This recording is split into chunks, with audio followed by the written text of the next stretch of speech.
Несмотря на свою молодость, ему всего 4 месяца, щенок по имени Неа пережил немало жестокости в жизни. Его прежние хозяева были жестокими и чуть не убили его. Однако после того, как волонтеры спасли малыша, ему повезло найти нового и доброго хозяина. Собаки, как и люди, испытывают боль, страх и стресс.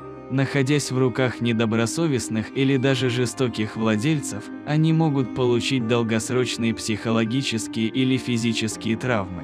В случае с другим псом по имени Эйджей, его просто бросили в приюте, и он был очень расстроен. Чтобы доместицировать такого щенка, требуется много терпения, понимания его поведения и, разумеется, искреннее желание помочь животному в нужде. Новый владелец Неа проявил максимум заботы и доброты к своему новому четвероногому другу. Он никогда не карал его, хотя Неа иногда не мог сдержать своих физиологических потребностей при виде людей. Владелец проводил много времени, общаясь с ним, и постепенно щенок стал привыкать к его голосу и понимать, что здесь ему ничего не угрожает. С течением времени Неа стал увереннее и даже начал сопровождать хозяина в прогулках, почти не боясь посторонних.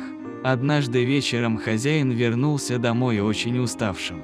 Он поставил на плиту рагу и решил отдохнуть перед телевизором.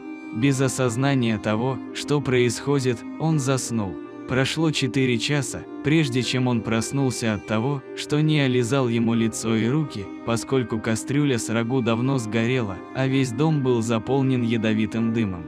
Их кошка, не желая спасать остальных, самостоятельно выбралась через окно, но Неа понял, что ему необходимо разбудить хозяина.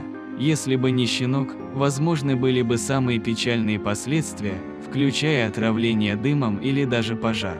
Этот инцидент только укрепил дружбу между Неа и его хозяином. Пройденные вместе трудности действительно способствуют укреплению отношений. Хозяин чувствует глубокую благодарность к Неа за своевременную помощь, а пес, в свою очередь, стал еще больше доверять ему и уже не боится появления новых лиц в доме.